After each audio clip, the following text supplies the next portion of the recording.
You'd please introduce. There you go. Okay, hello. I'm Julia Polk. I'm the Public Policy and Advocacy Coordinator at NAMI, Wisconsin. And I do a lot of the kind of logistics and administrative support for Great. um, Sita? thanks.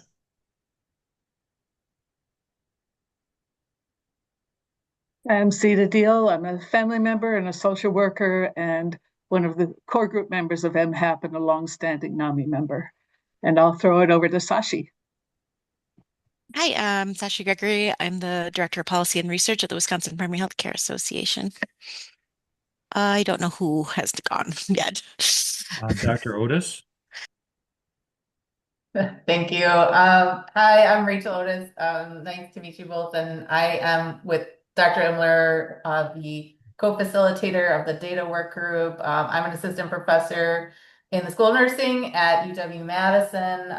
My background is psychiatric nursing, and I work on mental health crisis services research. Let me hand it over to Tim.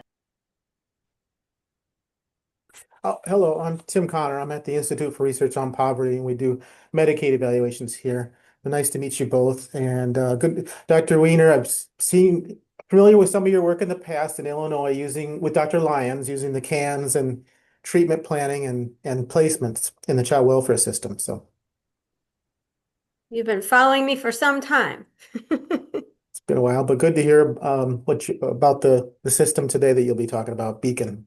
Great. Chrissy? I'm Christy Bernard. I'm with NAMI Lake Superior South Shore and Hope Haven Peer Run Respite. And I'm dealing with RSV, so I probably won't talk so much today. Oh, bummer. Hope you feel better soon. Kathy?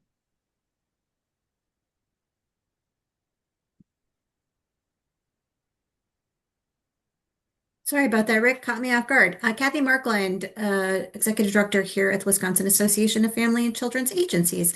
Good to be with you both again, Mike and Dana. Sandy? Good afternoon, everyone. Sandy Placencia Kari here, pronouns she, her, and I am a manager of policy and member engagement also with WAFCA. Good to meet you both. Shelby? Hi, I'm Shelby Miller with the Wisconsin Association of Free and Charitable Clinics. And this year we relaunched our teletalk network. And so that's where we're focused and looking forward to hearing about Beacon. Great. Dr. Kowalski? Hey everyone, my name is Melissa Kowalski. I work in the Research and Policy Unit as a research analyst for the Wisconsin Department of Corrections. Great. Heidi?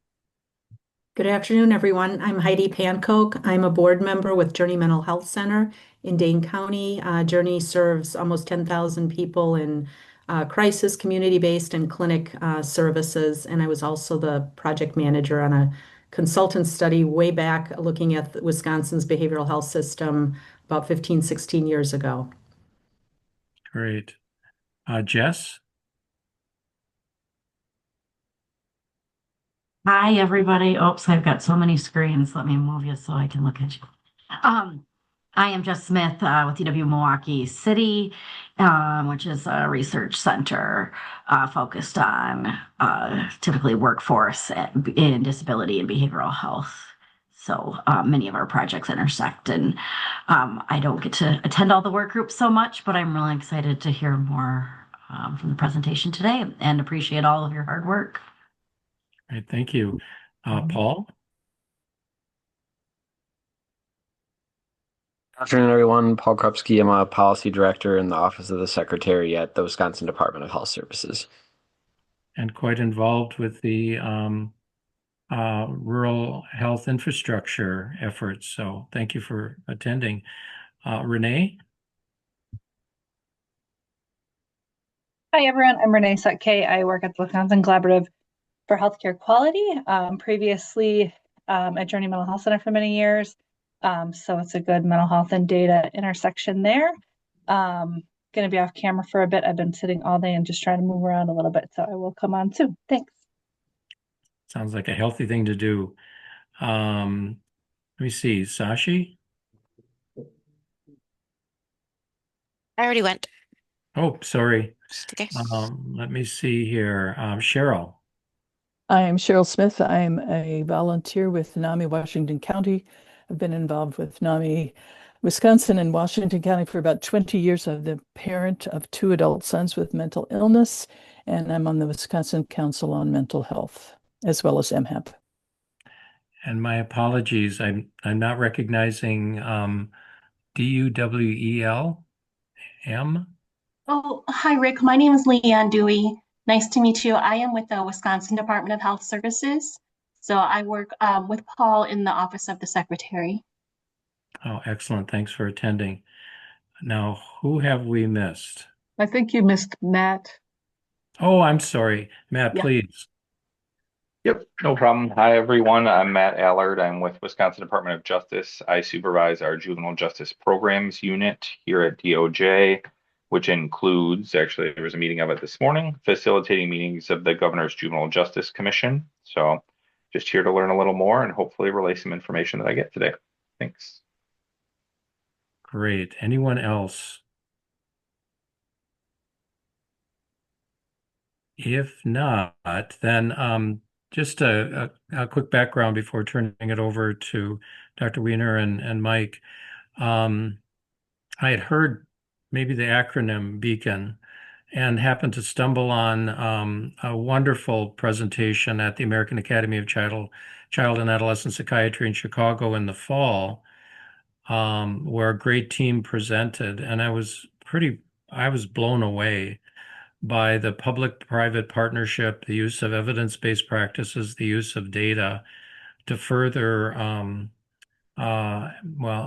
improve access to children's mental health, and just really integrate efforts across state agencies. So as a child psychiatrist, having seen so much fragmentation in terms of children's mental health, to see learn about a process where so many best practices were applied, that would just really impress me. So very appreciative that our presenters with so much depth of experience are here to share a bit about Beacon.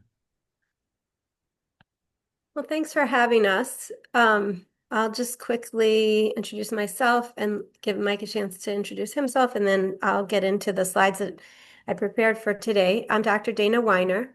No worries about the pronunciation. My in-laws actually pronounce it Weiner, but I went with Weiner when I had my little ones and have stuck with it. Anyway, so I'm Dr. Dana Weiner. I'm actually a clinical psychologist and a senior policy fellow at Chapin Hall, and have spent the last 25 plus years providing data analytic consultation and program evaluation and technical assistance to child serving agencies. I have lots in common with many of you on this call. I'm a juvenile justice commissioner and a longstanding advocate and researcher in the child welfare space. And I'm so happy to be in a room full of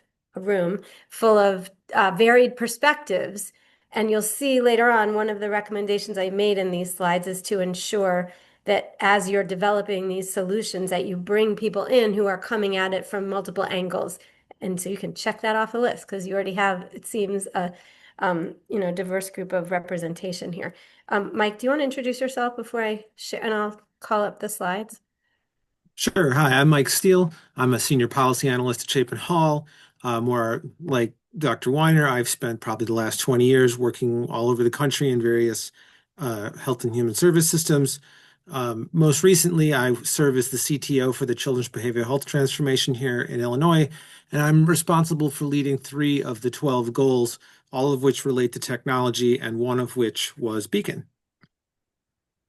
Thanks, Mike. So as I said on the title slide, we're considering this a peer consultation. Congrats on your rural health grant. Illinois has one of those too. And I was happy to be able to kind of look through the plan, and hopeful this will be of some help to you. And of course, it doesn't have to be a one-off conversation. Happy to talk if you all have thoughts about this and want to come back to the conversation. But as Rick said, we met at a conference. We were presenting, I think, more broadly on the use of data in informing systems change and on the work with the behavioral health transformation, but he was particularly interested in the approach we've used to create a single front door for families and to consolidate information and processes across agencies. So that's what I'm going to focus on today. But keep in mind that I was choosing from thousands of slides. So if there's anything in here that you want to know more about, just don't hesitate to ask us. So the governor of Illinois, J.B. Pritzker, set up the Children's Behavioral Health Transformation Initiative in 2022. And really, there were some high-profile problems he was trying to solve. There were kids who were in hospitals beyond medical necessity who were wards of the state, and the state child welfare director is being held in contempt of court. But there was also just broad frustration and dissatisfaction with our state's ability to respond in a timely and effective way to kids with mental health service needs. So he wanted a plan that would focus on closing these gaps and working across our 6 child serving agencies, which I'll show you in a minute. So we spent the first 10 months or so talking to many, many people from many, many parts of our system and parents with lived experience and providers and system leaders about the problems in coordinating across these agencies. And what I'm going to focus on today is Beacon, which is a core component of this because it's a key piece of technological infrastructure that has been driving systems change, but I'll show you briefly about the rest of it. So there are 6 agencies involved in this effort. And I should say, by the way, the blueprint was released and the governor issued an executive order that our state was going to follow the blueprint and installed me as the chief officer for children's behavioral health transformation. So that's the position I hold today, and have been doing since he appointed me in April of 2023. So I work across these 6 agencies. I think some of their counterparts are represented here on this call for Wisconsin. The Child Welfare Agency, the Department of Juvenile Justice, the Department of Human Services that now consolidated these divisions into the Division of Behavioral Health and Recovery. That includes substance abuse treatment services as well.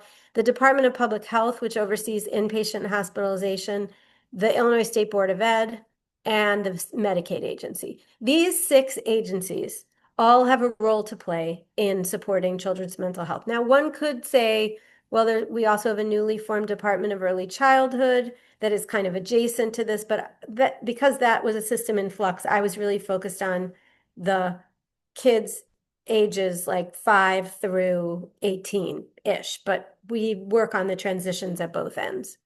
But these departments were functioning much the way they are depicted here, in silos, with no bridges between them. People rarely knew who their counterparts were at their sister agencies, and they had no legal or technological way to communicate about cases that oftentimes would have required collaboration in order to get quicker resolution.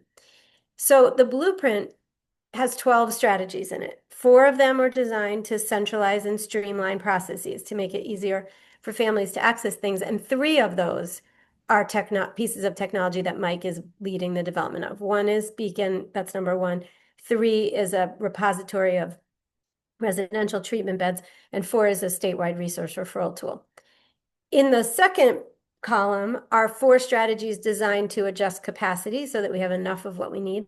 And in the right-hand column are 4 strategies designed to allow us to get upstream of problems and intervene earlier, because we're seeing far too many kids in the emergency room, in inpatient settings, who had never been served in a community-based setting.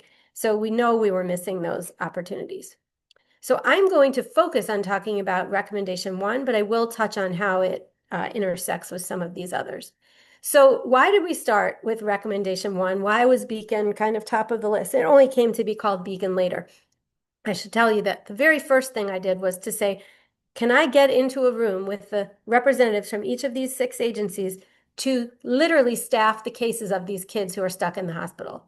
And the initial reaction was, well, we didn't put you here to do a case conference. We put you here to analyze the system. But I wanted to experience firsthand the problems and barriers in getting those kids discharged into the appropriate place, whether that was residential treatment or a community setting. So we started that work on day 1. And within a couple of weeks, it was clear to me that this was a process that could be automated and sped up dramatically, because we were having the same conversation every week. Is the kid Medicaid eligible? Do they have an IP? Do they have a developmental disability? And based on the answers to those 8 or so questions, people were making decisions, humans were making decisions about what program to pursue. Well, that sounded like an algorithm to me. And so I wrote one and shopped it around. And ultimately, the state's Department of Human Services, IT shop, said they would automate it and make like a rudimentary website, which was the precursor to Beacon.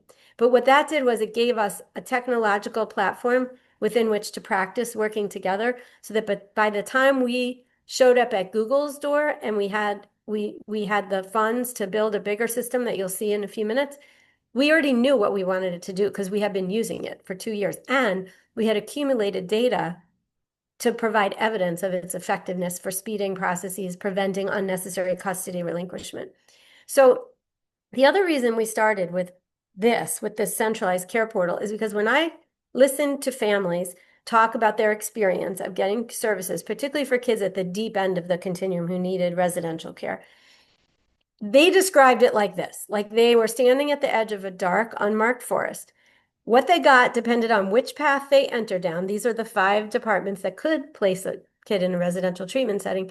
And they never knew what they were heading to. And sometimes they had to backtrack and go down a different path because they had gone down the wrong path. And this just was tremendously frustrating, inefficient, and scary for families. So I proposed to rebuild this system so it looked more like this, so it felt more like this, so that whichever door you came in, you went to a centralized place with you can see there's a little kiosk there with trail maps, not only with information, but with an offer of help from a person who could help you navigate that. So I looked at models across the country. We talked to people who were running much smaller scale, but systems in Sacramento and Colorado to just get an understanding of what the staffing would look like and what the volume might be.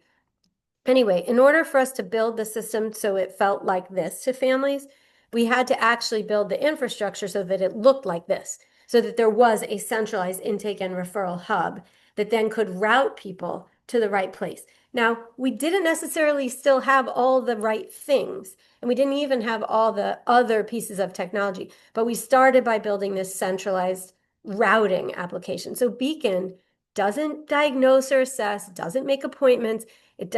What it does is it gets you to the right place based on your characteristics and what it already knows you are going to be eligible for. And it overcomes the barriers to working together so that within this secure, encrypted, cloud-based platform, representatives from the state agencies can easily talk to each other and have now no barriers to working together. Now, well, I'm going to get to how we overcame the barriers in a few minutes. I'm going to keep telling you the story of Beacon. So as I mentioned, Beacon is just one piece of the puzzle. And in fact, all 12 of these recommendations have to be implemented for us to really achieve system transformation. Although we do have some pretty good evidence that Beacon is doing its job.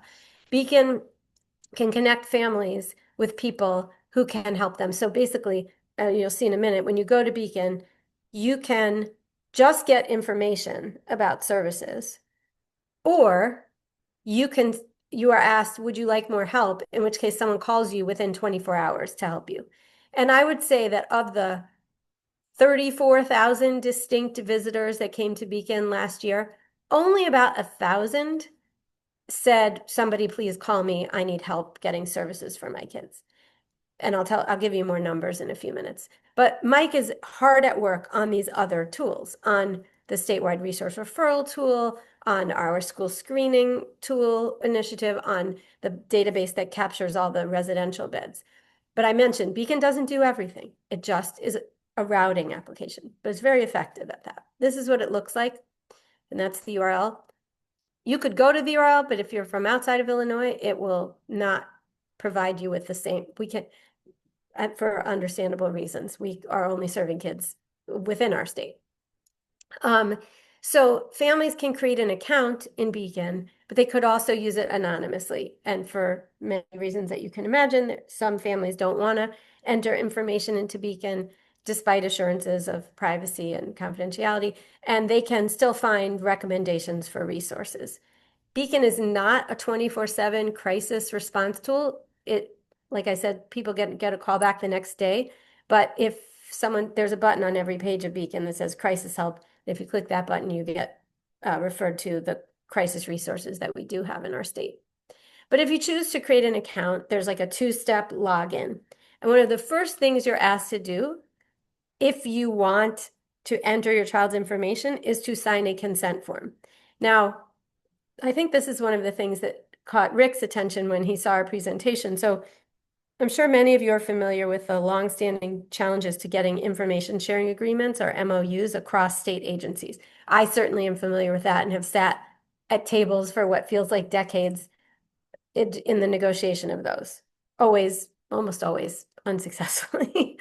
So we decided here to take a different approach and to give the power of information sharing to the families of kids who need help. So instead of getting broad information sharing agreements to build Beacon, we have a consent form that each family is asked to sign that gives permission for the state agencies and whoever else they designate to talk to each other about their child's case. And we piloted this also in those first 2 years in that rudimentary example. I negotiated with 12 attorneys from the 6 agencies, but believe it or not, they were far more amenable to a consent form that families would sign than they were to broad information sharing agreements. So that's what we use. And you might think at first that that sounds inefficient, but I will tell you, we get it almost 100% of the time. Families sign the consent and it's digital and it happens automatically as part of the Beacon process. But you don't have to create an account in Beacon. You don't have to sign a consent. You can just poke around and Beacon is linked to, incoming Labradoodle who might make a lot of noise for a second. He gets very excited when he sees me. So there are a number of different behavioral health search tools in here. We conducted a comprehensive inventory to see what was available. And we are lucky also in our state to have, sorry about that, to have a system that does do a comprehensive job of capturing the behavioral health resources. And families can search that in list. Okay, this is where, Mike, I'm going to ask you to take the next 2 or 3 slides, just so I can appease this animal that just came home. Sure, I can take over. And I'm going to go So on as, mute. as Dana said, we were fortunate enough to have a database that allowed people to get a list of community-based resources. That list is presented to them in such a way that they can either download a PDF or email it to themselves, at which point they're asked if they would like some more assistance. And so, as Dana mentioned, about 1,100 people in the last year have clicked yes, at which point they are asked, they are taken, or their case is sent to one of our team at DHS. So we have a Beacon team, and our resource coordinators on that team receive this assistance request. Now, one of the other things that we built in early on was this crisis resource button. So if you come to our website and you need crisis help, Beacon is not the appropriate place to handle that. So we have this button at the top that takes you to a list of all the relevant crisis services in the state. We have found that to be pretty useful. The website is also in 7 different languages. Your languages for your state may vary, but it translates pretty much automatically. All of the information, including when they get the email with their list of services, that's all automatically translated as well. As I mentioned, the Beacon staff at DHS is composed of resource coordinators, but also clinical specialists and parent navigators. And so the resource coordinators are the first person to get the request from the person who's asked for additional help. And typically the first thing they'll do is handle the consent part that Dana covered earlier. The resource coordinators review all the information and decide whether or not the case needs to move on to one of the other 2 types of workers, the clinical specialists who help families with more complex needs and really connect them with residential services, or parent navigators who understand more things around the education process, including IEPs and 504 plans. And so, we have a whole business process worked out where they know when to hand things off. And a lot of that happens on the back end of Beacon. So Beacon is really composed of 2 dimensions. There's the front end that we've sort of walked you through, but on the back side, there's an entire case management system that these 3 types of workers use to hand tasks off to one another and track progress of the case. Thanks, Mike. Sure. Okay, so this is kind of some exciting metrics just from our first year. So the number of unique visitors and that's people who did anything on the site, was just over 34,000. We know there are many more families probably who need help, and we are actively working not only with the comms departments of our state agencies, but also with a group of a parent-led group of Beacon ambassadors who are thinking about other creative strategies to get the word out to families. About just over 20% of the visitors to Beacon are from the Chicago area, and as I'm sure you're aware, Illinois is a state composed of a big metropolitan area and then a lot of rural areas with a couple of medium-sized or small cities. But so 80% are coming from outside of the Chicago area. And even though in the beginning, in the early iteration of this, it was mostly in use by state employees, now as you'll see in a few minutes, it's mostly used by parents, which is which is what we had hoped. You've heard some of these others. Oh, I'm going to note the last two data points because we've really seen some dramatic reductions in the amount of time it takes to link a young person to a service for which they're eligible. In the beginning, it was taking over 100 days, almost 120 days. And now it takes, as an average, about 57 days. But if I showed you the survival curves that actually depict like how much faster we are getting at doing this, it is really a dramatic change. Like in the beginning, cases lingered, and now the majority of them really don't, which we love seeing. So there are a number of ways that we put out or take in information about Beacon. I'll just show you two examples. One is that we built this tool with dashboards, much to Google. Well, I shouldn't say that. We really insisted that Google build dashboards for transparency so that everybody could see how many people were accessing it, how effective it was, and we continue to tinker with those dashboards, but I'll show you an example of what they look like. We also, by statute, are required to give reports to the General Assembly every quarter. And then we also produce annual statistics. Mike is always generating, and some of our other team members are generating statistics on utilization and the time to resolution and demand so that we can use this information to calibrate our activities around resource development. This is just an example of one of those dashboards. There are a few different ones, but this one just gives you basics, like how many cases are in there, how many are open. This interesting metric of how many are previously adopted, it's always around 20%. We do think that that there are a chunk of these cases that come in because they are kids who were in our foster care system, they were adopted, and their mental health problems have become exacerbated as they've reached their teen years, and parents are looking for help now. So that's at one dashboard. And then I just like to show this metric too, because it makes me happy that the majority of people are quite satisfied with their experience at Beacon. I have a few others that I pulled. One is just this, I mentioned this a few minutes ago, that parents are the biggest group of people who are using Beacon now. It wasn't always like this. It was hospitals and state agencies in the beginning. And Beacon utilization is definitely responsive to our communications efforts, and it's been trending up over time. You can see big blips when our governor has a press conference or when our state agency responsible for licensing clinical professionals puts out a mass email. We got big spikes, but over time, you can see the trend line is going up. So because of what you are embarking on, I just wanted to pull together a slide that spotlights our lessons learned to hopefully save you some trouble, and also as points for discussion. So the first you've already heard about, that information sharing barriers in our case were overcome by the use of a consent form for individual youth.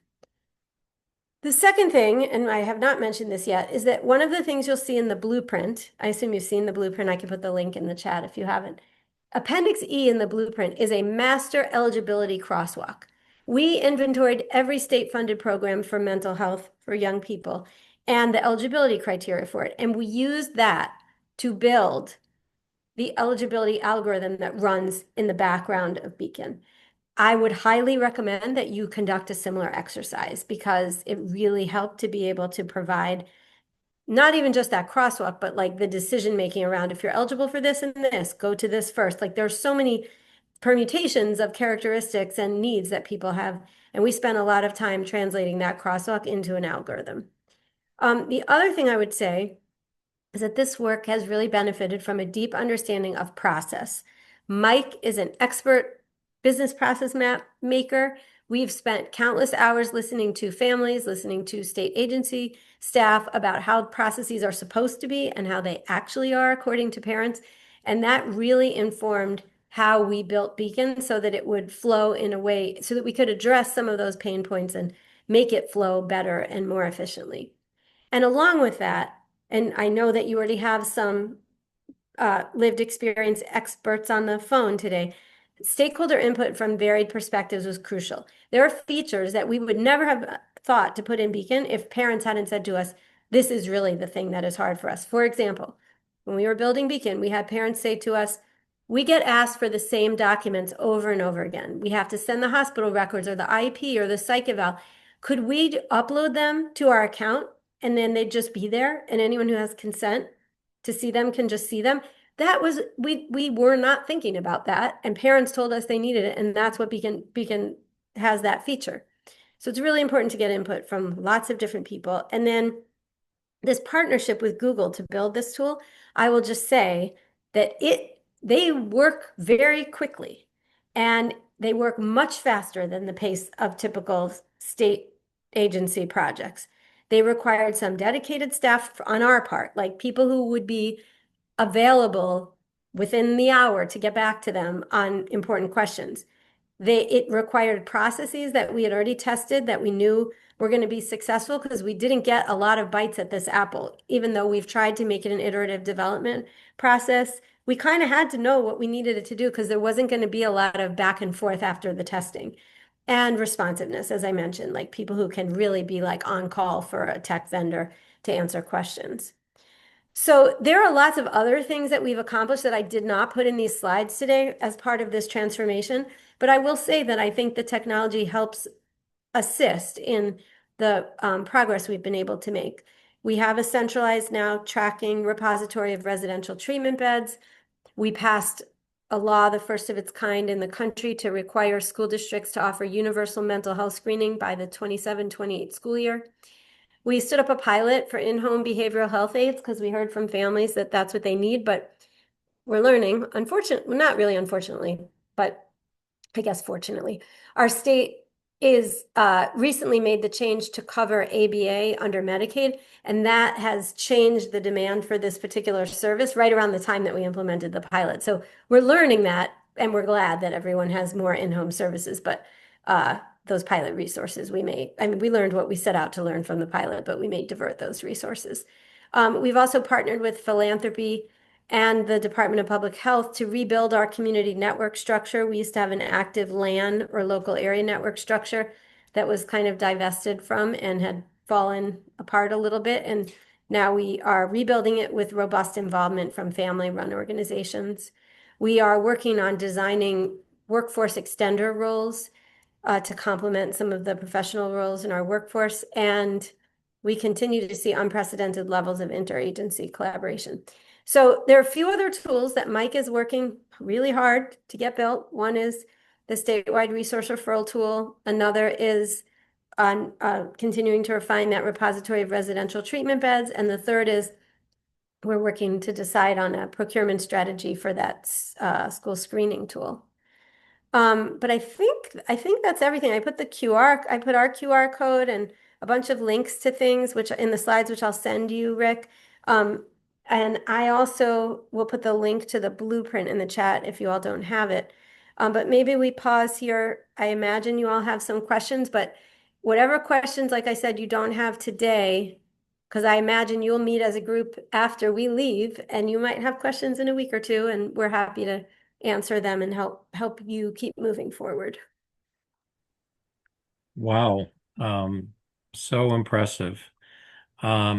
If I'd like to open it up for questions. I'm sure there's a lot.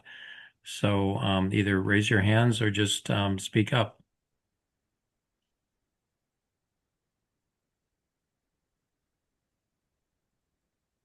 And I just put the link to the blueprint in the chat if you haven't seen it. Oh, great. Well, I'm going to take the opportunity. In addition to learning a little bit about the technical aspects, what struck me in the discussion in Chicago was the leadership. And it felt as though there were some themes that you both were sharing about leadership. So I know it's a broad question, but Dr. Weiner, if you could speak to that, and Mike as well. Well, number one, at the highest levels, we have a strong commitment to this. Our governor really, really cares about children's mental health and has demonstrated that he, will put resources and people to this and place a priority on it. I think positioning me out of the governor's office rather than in one of these agencies has also been helpful because I'm, I really have evenly distributed the love, so to speak, and asked some hard things of each of these agencies. And they all have their own culture and they all have their own leaders. And we've had different paces of progress depending on which thing. I didn't bring with me the chart that shows which of the 12 recommendations are situated in which agency, but it's pretty well distributed. Like the schools have one, DHS has a few, DCFS has a few, the Medicaid agency has a few, and Department of Public Health has one. And our DJJ is very small, so they don't have their own. They just show up to all the meetings. So, but I will say from my perspective also, my leadership has had to be, I don't know how to describe it, Mike, relentless. Like I'm like a dog with a bone. Like I have this plan. We are going to implement it. And I think it takes someone like kind of pushing from outside the agency because even though each of these agencies has their own tremendous breadth of priorities, this working together thing, like you need someone conducting the orchestra and making sure everyone's tuned to the same key and that everyone comes in at the right time, to extend that metaphor. Mike, what would you add on the leadership front? I think I would just reinforce this idea around communication, and part of that is the blueprint. So the fact that, Danny, you spent 9 months doing really empirical research to design that blueprint, it got a lot of people to commit to it out loud in public. And I think that was helpful because then when we return to this issue of communicating, like we say the same things over and over and over again all the time.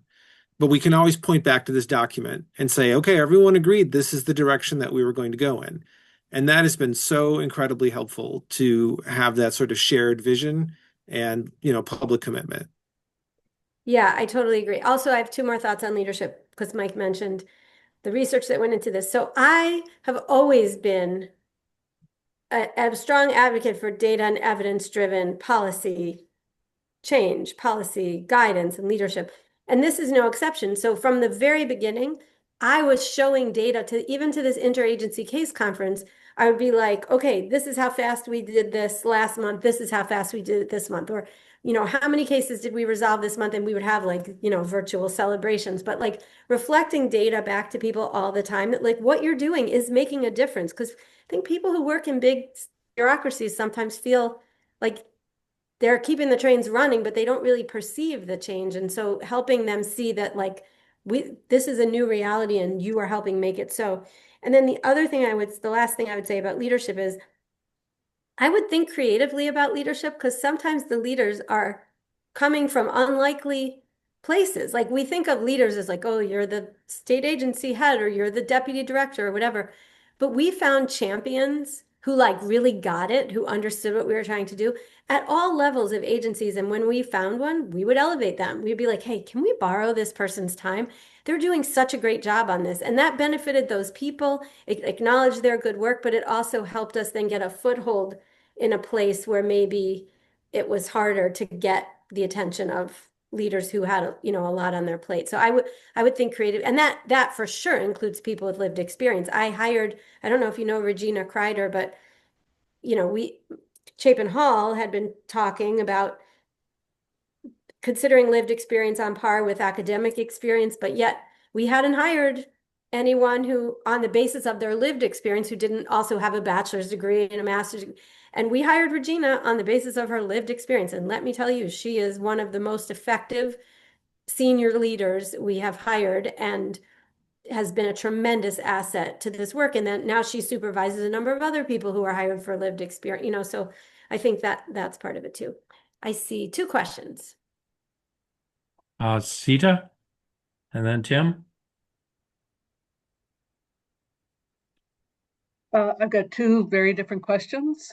What do families say about the usability of this tool and the effectiveness of this tool? Like I was intervening with my child when he was 3 to 5, and I felt completely at sea. So did they say that it helps them with that map that you showed us?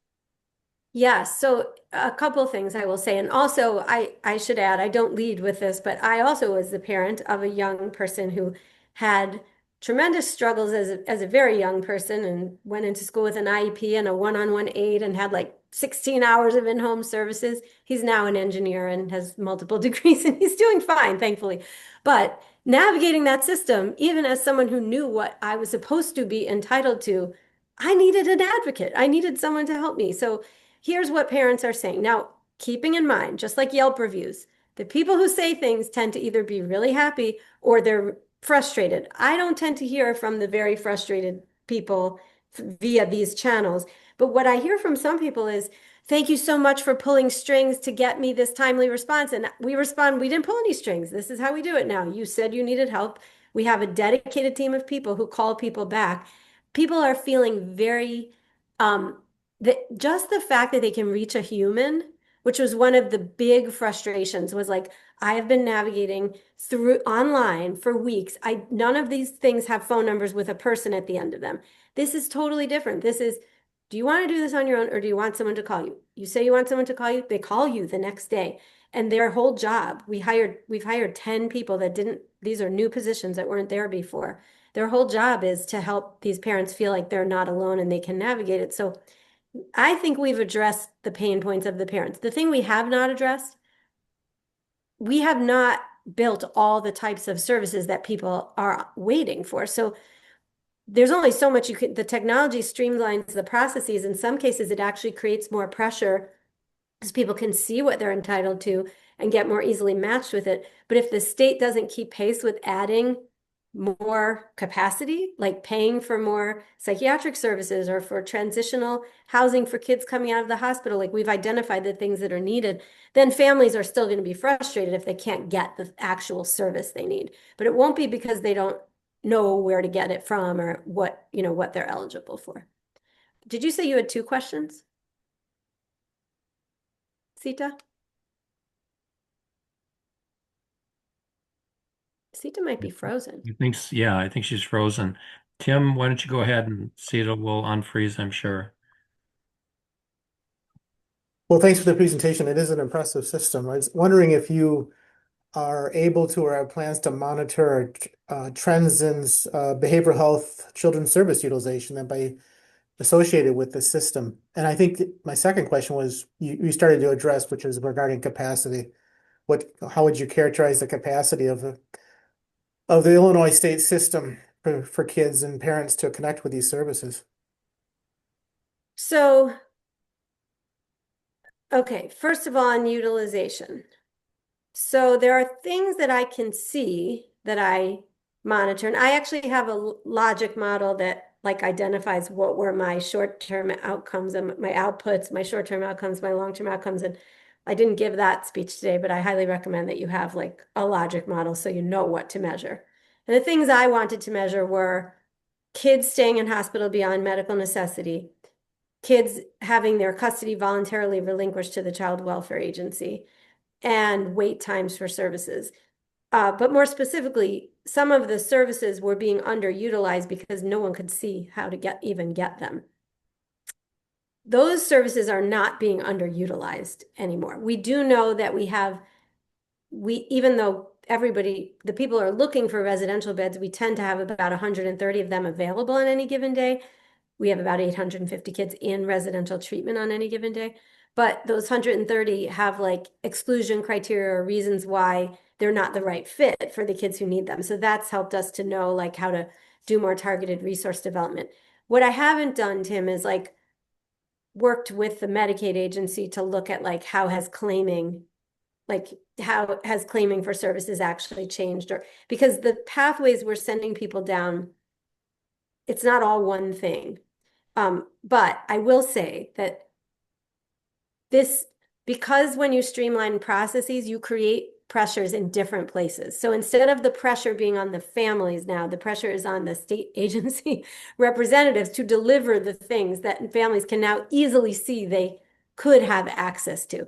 And that is not always comfortable. Like system change is not always comfortable. And initially there were, there were sentiments like, well, these kids used to go to foster care. Why are they getting funneled this way? Well, they should never have been in foster care if there was no abuse or neglect. You're just getting the kids that your service was actually intended for. So, there's growing pains in that.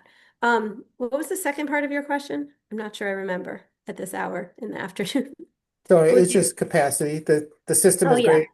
Oh yeah. If there's great capacity, it really facilitates the utility of the system, obviously. Yeah, so I would say it depends on the service. There are some services that we actually uncovered that were being underutilized. Like we had a first episode psychosis program we have, and nobody really knew about it. And there were providers who were like, we're going to shut this down. We're not getting any referrals. And I was like, no, don't shut it down.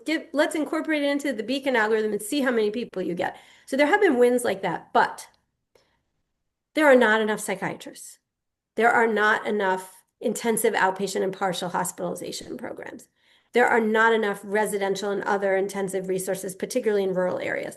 And we have not kept pace with, like, it's more clear what is needed. And Mike is also a geospatial analyst and has done many different versions of maps to show us where targeted resource development should focus.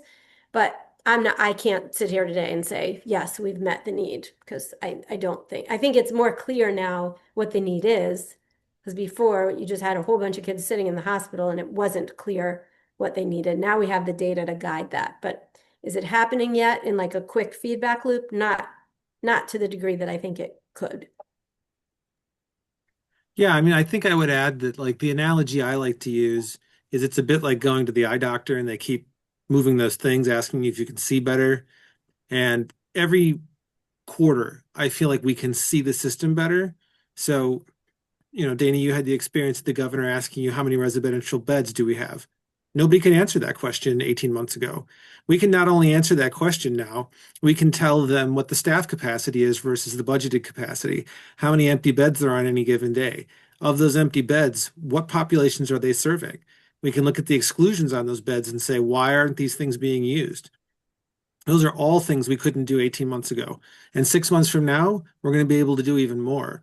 There's just like a weird critical mass that happens on the data part. It takes a very long time to build the collection, and then it takes time to validate that the collection is good, and then get enough data that you can start turning it into information.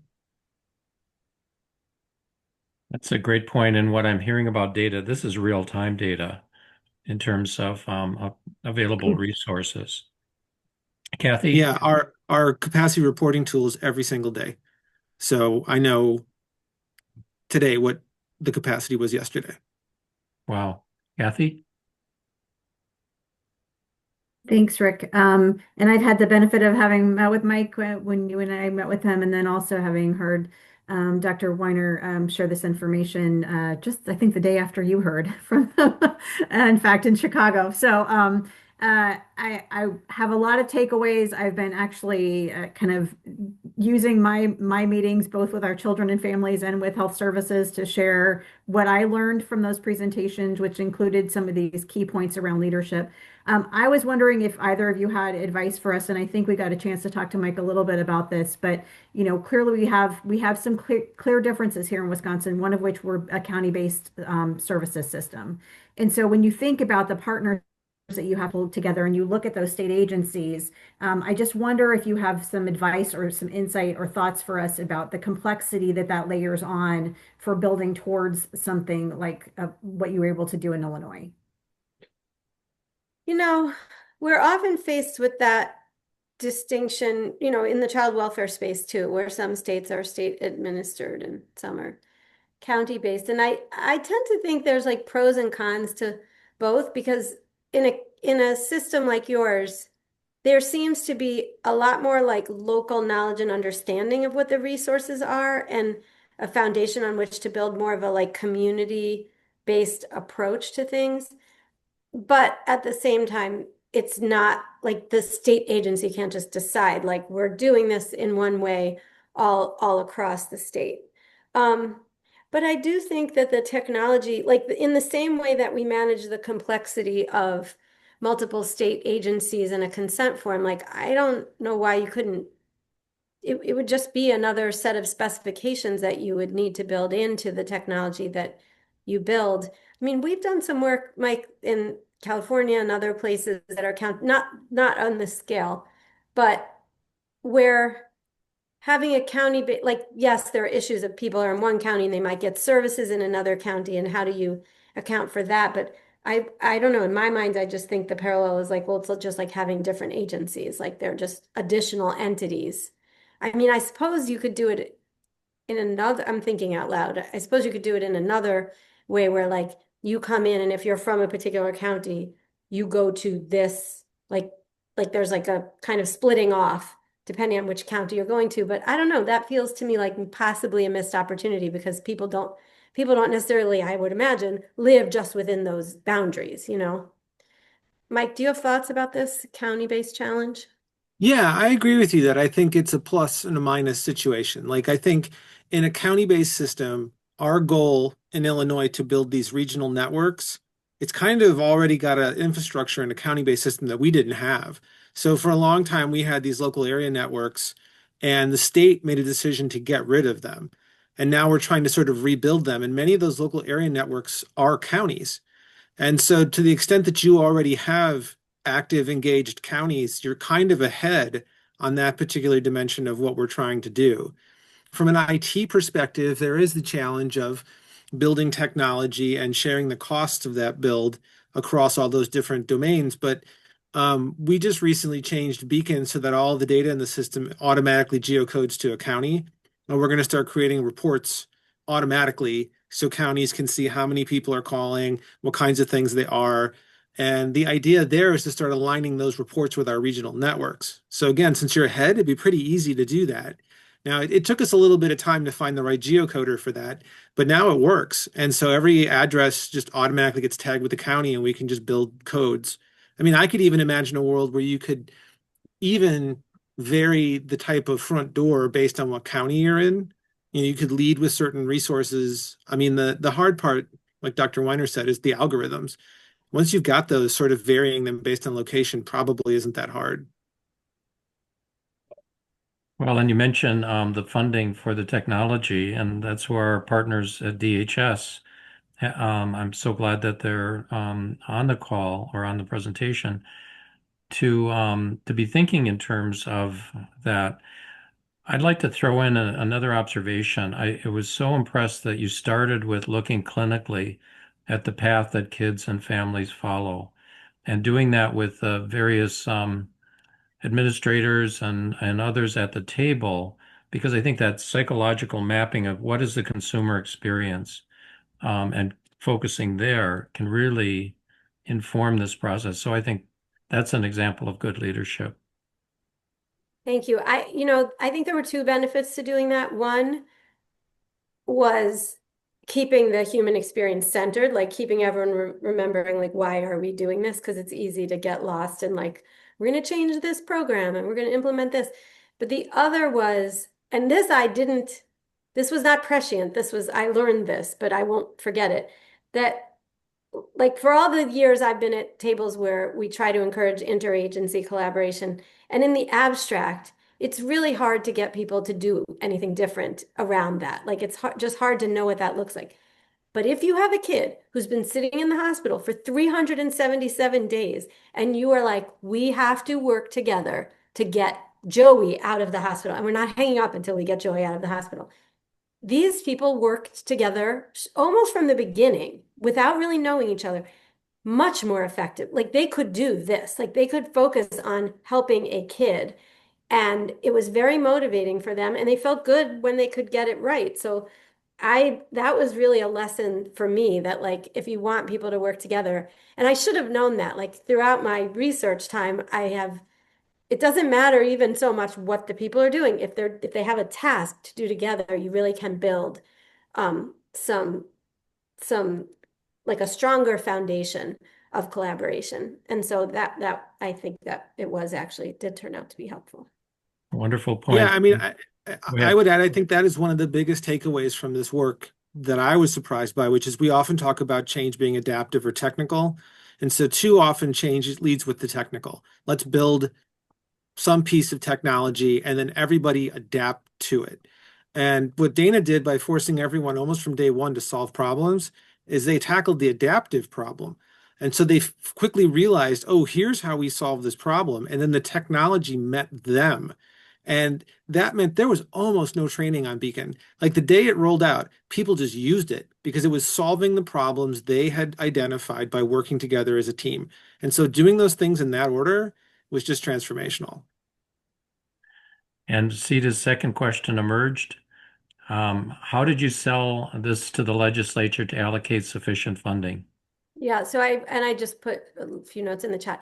Oh, Again, this was divided across the state agencies, so it's not like one agency had to foot the bill for this. I put different pieces in different places and I begged them to do it. But also it had the governor's support. And my argument was the way you're doing things now is not only not efficient, but we are ending up serving these kids in the most expensive modality. Like we are serving them either in the emergency room or we are taking them into state custody and paying to house them and place them in service settings. And it would be much less expensive to do things in a less intensive way earlier on and to build the, so I mean, I don't know. I don't know really what the secret sauce is there. But, oh, the other thing is Google chipped in for the for Beacon. So I had asked for I think like $3.5 million, which DHS put aside for it, but the price tag was like 4.8 million, and Google was very interested in seeing a prototype for this kind of a system, and they donated the rest. wow. Yeah, So you never know if you don't ask. Yeah, we're at time. I don't know if there's any other pressing questions other than, how often can you come back and guide us? But any other quick questions before we close? This is so wonderful.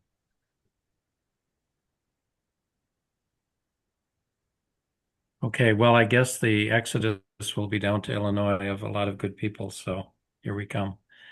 Well, thank you so much. This was great, and I hope between our mental health action partnership and hope to improve the services at various levels in our system and our partners with Department of Justice, Department of Corrections, and Department of Health Services who attended today, that they'll stay in touch as well.